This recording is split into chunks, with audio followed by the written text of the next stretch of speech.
നമസ്കാരം.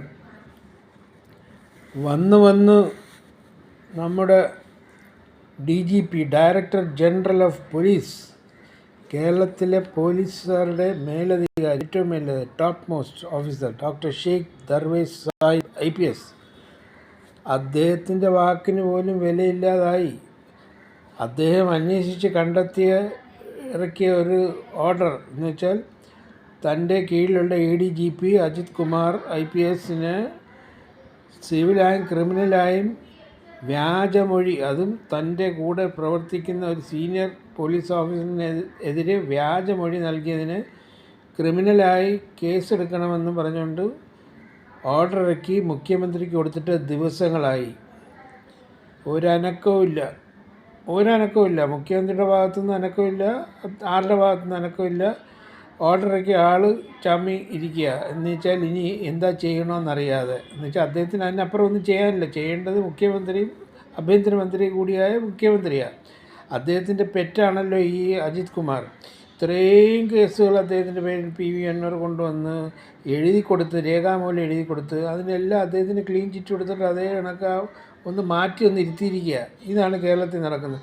അപ്പോൾ DGPയുടെ ഓർഡറിന് വിലയില്ലെങ്കിൽ ഈ നിയമവ്യവസ്ഥ ഉള്ള ഈ രാജ്യത്ത്, റൂൾ ഓഫ് ലോ നിലനിൽക്കുന്ന രാജ്യത്ത്, ആ ഭരണഘടനയിൽ കീഴിൽ പ്രവർത്തിക്കുന്ന രാജ്യത്ത് ഒരു DGP ഒരു ഓർഡർ ഇട്ട് കഴിഞ്ഞാൽ അതിനൊരു വിലയില്ല എന്ന് പറഞ്ഞാൽ പിന്നെ ഇനി സാധാരണക്കാർ ഒരു പോലീസ് സ്റ്റേഷനിൽ പണ്ടുപോകാൻ ഭയമായിരുന്നു. ഇനിയിപ്പോൾ പുച്ഛമായിരിക്കും. എന്തെന്ന് വെച്ചാൽ top most officers order has got no value and അതിൻ്റെ ഒരു നടപടിയില്ല ഇന്ന് വരെയും. അതുകൂടാതെ KM എബ്രഹാം എന്ന് പറയുന്ന ഒരാൾ, അതും ഈ പിണറായി വിജയൻ്റെ ഇല്ലേ, കഴിഞ്ഞ 9 വർഷം കൊണ്ട് മൂടി പൊതിച്ചിരുത്തിയിരിക്കുക. റിട്ടയർ ചെയ്തിട്ട് വരുന്ന പറഞ്ഞ് വീട്ടിൽ വിടാതെ ഏറ്റവും വലിയ രീതിയിൽ അവരെയൊക്കെ മുകളിൽ ഇരുത്തിയിരിക്കുക. ഇവിടെ കിഫ്ബിയുടെ ചെയർമാനായിട്ട് 5.5 ലക്ഷം രൂപ ശമ്പളവും ലക്ഷക്കണക്കിന് രൂപ ശമ്പളം കൊടുക്കുന്നത്. എന്നിട്ട് പിന്നെ പെൻഷനും എല്ലാം കൊടുക്കുക. പുള്ളിയുടെ പേരിൽ ഹൈക്കോടതി ഓർഡർ ഇട്ടില്ലല്ലോ ഇന്നമാതിരി CBI കൊണ്ട് അന്വേഷിപ്പിച്ച് കുറ്റക്കാരനെ കണ്ടുപിടിച്ച് കഴിഞ്ഞാൽ അയാളെ പ്രോസിക്യൂട്ട് ചെയ്യാൻ. എന്നിട്ട് എന്തെങ്കിലും ഒരു അനക്കമുണ്ട്. അദ്ദേഹം ഒരു ഉളുപ്പുമില്ല ഇന്ന് വന്നുകൊണ്ട് പറയില്ലേ ഞാൻ രാജിവെക്കത്തില്ലെന്ന്. കോടതിയല്ല, ഇനി ആര് പറഞ്ഞാലും ഞാൻ രാജിവെക്കത്തില്ലെന്ന്. പിന്നെ ഈ റൂൾ ഓഫ് ലോ എവിടെ ചെന്ന് നിൽക്കുന്നു? രാജിവെക്കത്തുമില്ല മുഖ്യമന്ത്രി. അദ്ദേഹത്തിൻ്റെ എതിരെ ഒരു നടപടി എടുക്കത്തില്ല. 24 മണിക്കൂറിനകം ഓർഡർ ഇടണ്ടേ മുഖ്യമന്ത്രി CBI കൊണ്ട് അന്വേഷിപ്പിക്കാൻ. അപ്പോൾ അതുകൊണ്ട് ഇനി എനിക്ക് തോന്നുന്നില്ല ഇത് എവിടെ ചെന്ന് നിൽക്കുമെന്ന്. ഇതങ്ങ് പോയി അങ്ങ് അറ്റവാവയാണ്.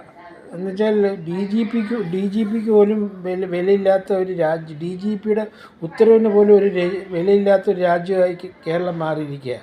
അപ്പോൾ അതുകൊണ്ട് ജനങ്ങൾ സൂക്ഷിക്കുക. വോട്ട് ചെയ്തവർ ഇനിയെങ്കിലും വോട്ട് ചെയ്യും. നമുക്ക് വേറെ രീതിയിൽ നമുക്ക് പ്രതികരിക്കാൻ പറ്റത്തില്ലല്ലോ. ഹൈക്കോടതി ഓർഡർ ഇട്ട് കഴിഞ്ഞാൽ ഇനിയിപ്പം നമ്മൾ സുപ്രീം കോടതി പറയണം ഹൈക്കോടതിയുടെ ഓർഡറിന് ഒരു വിലയില്ലെന്ന്. അപ്പോൾ അതുകൊണ്ട് നമുക്ക് അങ്ങനെ ഒന്നും പോകാൻ പറ്റത്തില്ല. സാധാരണക്കാർക്ക് ഇനി എന്താ ചെയ്യാൻ പറ്റുന്നത്? നമ്മൾ വോട്ട് ചെയ്ത് ജയിപ്പിക്കുന്ന ഇവർ രാജാക്കന്മാരൊന്നും അല്ല.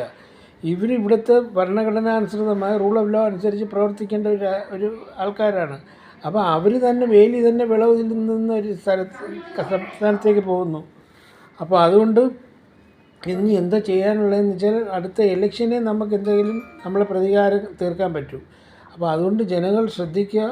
പോക്ക് അപകടകരമായ രീതിയിലാണ് കാര്യങ്ങൾ നീങ്ങുന്നത്. കാരണം റൂൾ ഓഫ് ലോ നിലനിൽക്കാത്ത ഒരു രാജ്യമായി കഴിഞ്ഞാൽ പിന്നെ പാകിസ്ഥാൻ പോലെയൊക്കെ ആകും. അവിടെ നിന്ന് റൂൾ ഓഫ് ലോ നിലനിൽക്കുന്നില്ല. റൂൾ ഓഫ് ലോ ഉണ്ടെങ്കിലും ഭരണഘടന ഉണ്ടെങ്കിലും പക്ഷേ ഭരണഘടനാനുസൃതമായ എല്ലാ കാര്യങ്ങളും നീങ്ങുന്നത്. അപ്പോൾ അതുകൊണ്ട് തീർച്ചയായിട്ടും സീരിയസ് ആയിട്ട് എടുക്കണം. ഇതെല്ലാം നിങ്ങൾ കാണുന്നുണ്ട്.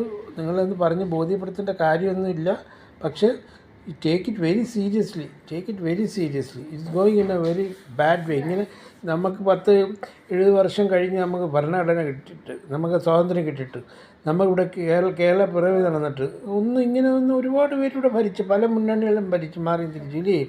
പക്ഷേ ആരും ഇങ്ങനെ ഒന്നും പ്രവർത്തിച്ചിട്ടില്ല. ഇങ്ങനെ ഒരു DGPയുടെ പോലും ഉത്തരവിട്ടാൽ അത് മാനിക്കത്തില്ല, ഹൈക്കോടതി ഉത്തരവിട്ടാൽ മാനിക്കത്തില്ല. പിന്നെ ഇനി ആർക്കെന്താ ചെയ്യാൻ പറ്റും? അപ്പോൾ ഇനി അടുത്ത വോട്ടിങ് വരുമ്പോഴത്തേക്കും നമ്മളുടെ പ്രതികാരം നമുക്ക് വോട്ടിങ്ങിൽ കൂടി നമ്മൾ ബാലറ്റിൽ കൂടി നമുക്ക് തീർക്കാം. അത്രയേ ഉള്ളൂ. അതിൻ്റെ അപ്പുറമൊന്നും പറയാനില്ല.